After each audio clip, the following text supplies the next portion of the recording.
Bakit nga ba inaabangan ang cattle drive?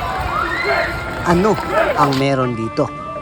Inaabangan ito dahil ito ay isang tradisyonal na gawain ng pagpapalakad ng mga baka na may kasamang excitement at kilig.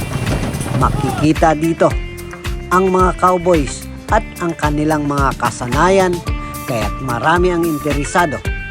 Isa rin itong kultura at bahagi ng turismo kung saan nagtitipon-tipon ang mga tao para mag-enjoy at mag-celebrate ng mga lokal na tradisyon.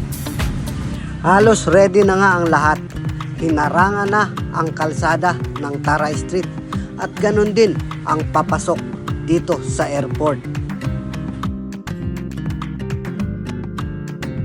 Andito na ang mga kabakahan.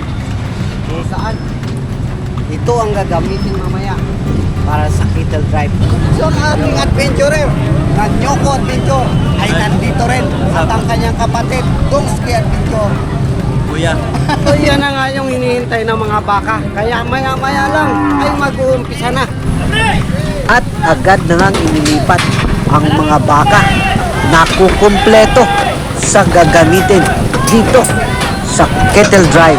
May mga baka kasi na kailangan ay hatakin pa bago makapasok sa kabila.